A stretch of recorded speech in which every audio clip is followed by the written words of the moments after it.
आज हम मिल्कीपुर में है। आप बताओ इस मिल्कीपुर में 60-70% मकान कच्चे हैं या नहीं है? बताओ अपने आप हाथ उठाओ मिल्कीपुर वाला। ये किसकी देन है? यहाँ किसकी सरकार है? 7 साल से कौन मुख्यमंत्री है? उनसे पहले कितने मुख्यमंत्री रहे?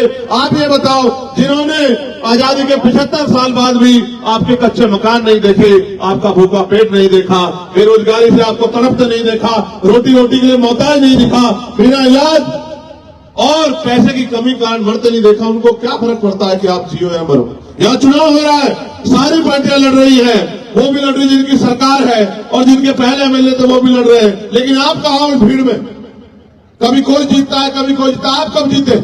आपकी बात कब हुई? आपकी आवाज किसने उठाई? सरकार पे सारे अधिकार है, सरकार पे सारी शक्ति है। अगर चाहते तो 3 महीने में यहाँ के सारे मकान पक्के हो जाते, यहाँ रोजगार के साधन खड़े हो जाते, इंडस्ट्रियल एरिया लग जाता, यहाँ के लोगों को वहाँ चौक पे जाके मजदूरी नहीं करनी पड़ती, वहाँ जाके बिकने के लिए नहीं जाना पड़ता। लेकिन सरकार की इच्छा शक्ति नहीं है, और इच्छा शक्ति आज की बात नहीं है, इच्छा शक्ति तो सदियों से नहीं रही।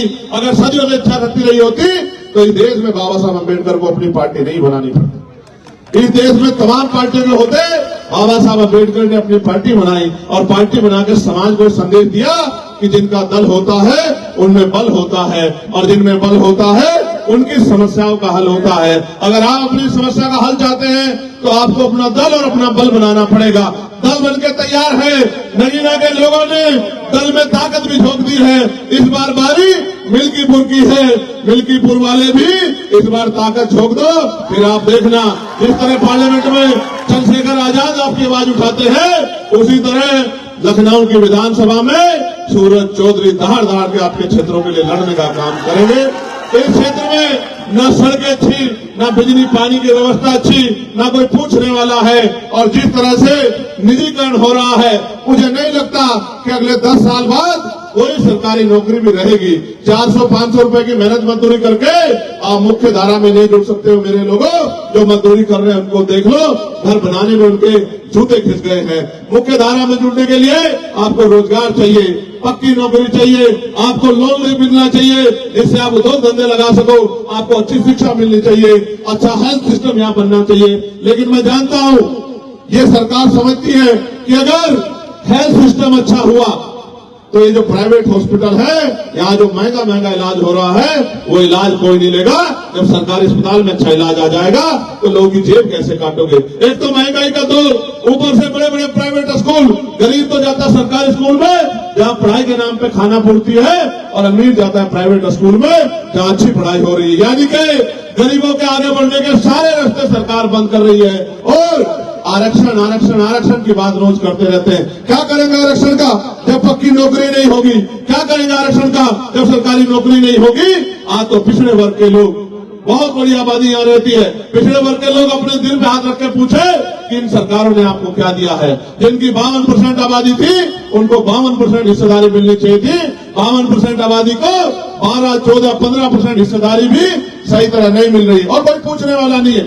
पहले पुलिस की भर्ती आती थी, टीचर की भर्ती आती थी, पटवारी सेक्रेटरी की भर्ती आती थी, फोर्थ क्लास की चपरासी की भर्ती आती थी। आज तो अगर कोई आता है तो बस हमारी आहें और हमारा दर्द जो हम एक दूसरे से सुनते हैं, कोई पूछने वाला नहीं है। मैं तो धन्यवाद दूंगा सूरज चौधरी का कि विगत कितने सालों से वो इस क्षेत्र की सेवा कर रहे हैं। हालांकि बड़ी बड़ी पार्टियों ने उनको नकार दिया, बड़े पैसे वाले साधन वाले लोगों ने उनकी अहमियत को नहीं समझा, लेकिन आजाद समाज पार्टी मेहनत करने वाले लोगों की कदर करती है, लड़ने वाले लोगों की कदर करती है। इसलिए हमने तय किया कि भाई सूरज चौधरी जी को हम लोग मौका देंगे, और सूरज चौधरी जी यहाँ से जीत के अगर जाएंगे तो आपकी आंखों में आंसू नहीं आने देंगे, आपकी आवाज उठाने का काम करेंगे।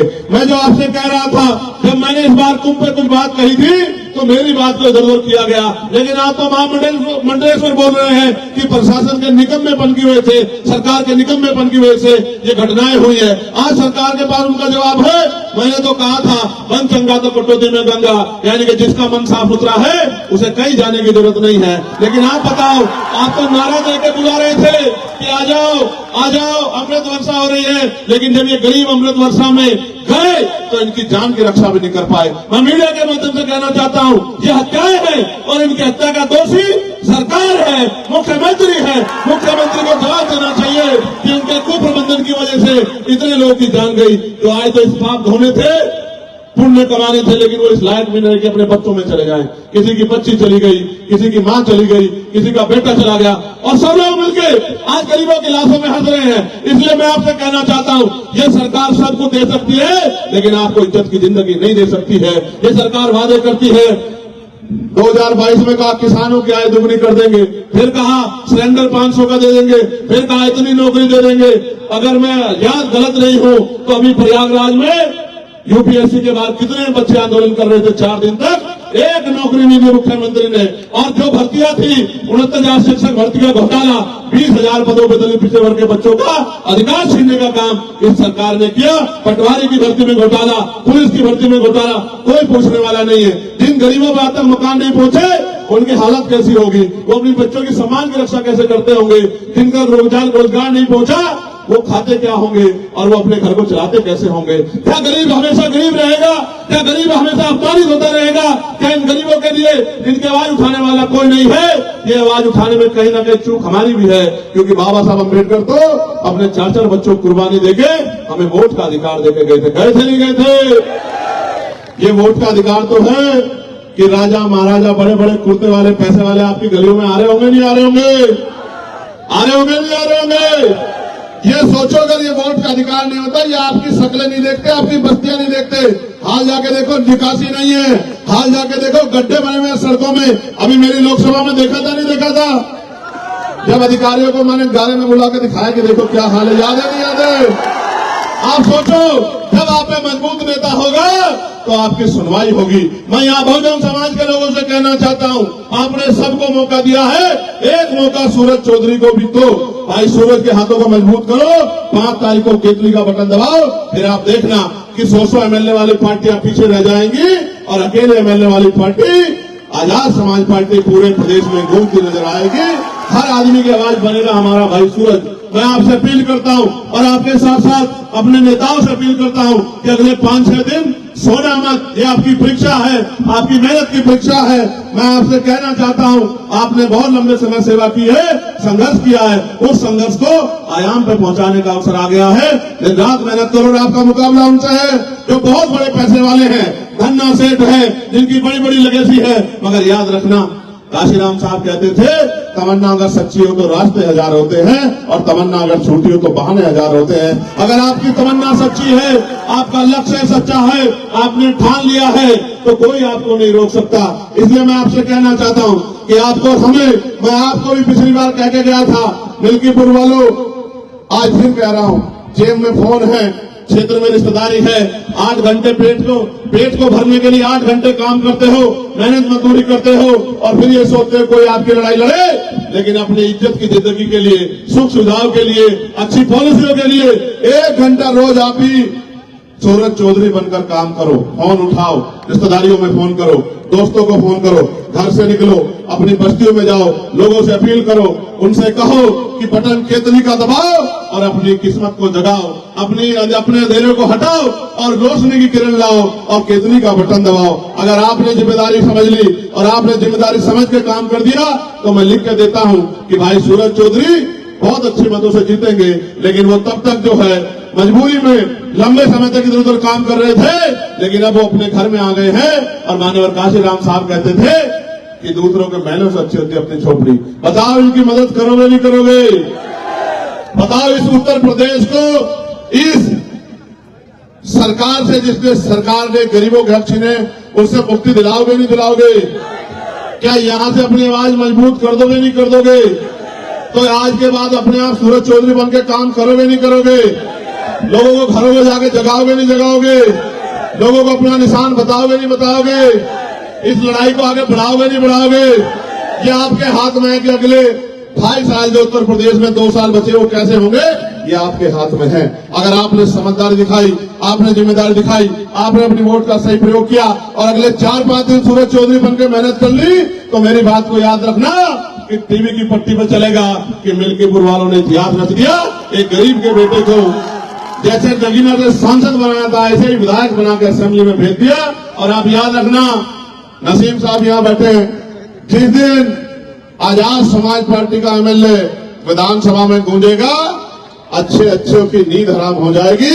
जो गरीबों का अधिकार छीन कर बैठे हैं। मेरी बात को याद रखना, कोई ऐसा नहीं है, चाहे पुलिस के साथी हो, चाहे आर्मी के भाई हो, चाहे अर्धसैनिक बल हो, चाहे होमगार्ड हो, चाहे पीआरडी के जवान हो, चाहे आशा आंगनबाड़ी बहनें हो, चाहे ग्राम सेवक हो, रोजगार सेवक हो, भोजन माता हो, सबकी आवाज को पार्लियामेंट में उठा के उनकी समस्या को हल करवाने का काम हमने पुरजोर कोशिश की है। अगर ये ताकत आपने उत्तर प्रदेश में बना ली तो याद रखना कि फिर आपकी समस्याओं पे कोई जो है चुप नहीं रहेगा, सबको बोलना पड़ेगा। बताओ, जब मैं पार्लियामेंट में गया अकेला नीले पटके वाला था या नहीं था? बताओ।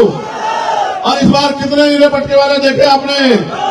और अब तो गृह मंत्री नीला पटका पहन के घूम रहे हैं और विपक्ष के नेता भी जय बापू जय भीम की बात कर रहे हैं। जिन्होंने जीते जी कभी बाबा साहब अम्बेडकर का सम्मान नहीं किया, उनके रास्ते रोकने का काम किया, वो भी जय बापू जय भीम कह रहे हैं। आप समझो ये क्यों जरूरत पड़ी?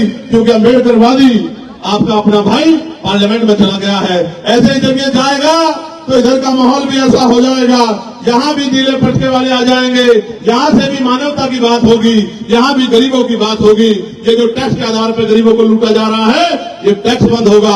और मैं आपको कहना चाहता हूँ, समय दूर नहीं है, 27 भी हमारे सामने है। आप और हमें जुट जाना है इस बात के साथ कि अब हमें उत्तर प्रदेश को किसी के भरोसे नहीं छोड़ना है। उत्तर प्रदेश की जनता को हाथ फैलाने लायक नहीं छोड़ना है, इनका हाथ मजबूत करना है, इनके फैले हुए हाथ को मुट्ठी बना के एकजुट करके रोकना है और इनके हाथ में ताकत देनी है। इनके बच्चों के लिए अच्छे स्कूल, अच्छे कॉलेज, अच्छी यूनिवर्सिटियां, उद्योग धंधे, इंडस्ट्रियल एरिया, अच्छे अस्पताल, डिग्री कॉलेज, पॉलिटेक्निक कॉलेज, और वो सब में पढ़ाई और इलाज मुफ्त होना चाहिए गरीबों का, जिससे मुख्य धारा में आ सके, पक्की नौकरी लोगों को मिले, आरक्षण सही तरह लागू हो। और जो कुशासन, मैं इसको कुशासन इसलिए कहूंगा, आपने देखा होगा गोरखपुर में 2 बच्चों को रात उनके परिवार से चित्तौड़ साहब मेरी बात हुई, वो मां कह रही थी कि सब आगे हैं, कोई मदद नहीं कर सकता, आप आओगे तभी मेरी मदद होगी। उनके 2 बच्चों को जो शौचालय गए थे, उन दोनों को मार दिया। आज 8 दिन हो गए हैं, 8 दिन। अलीगढ़ में जहां बाबा साहब की स्टैचू लगी थी, वहां रात पुलिस ने लाठीचार्ज कर दिया, सैकड़ों लोगों पे मुकदमा हुआ, महिलाओं को पीटा गया। मैं क्या क्या बताऊं आपसे, कभी संभल में मारते हैं, कभी अलीगढ़ में मारते हैं, कभी गोरखपुर में मारते हैं।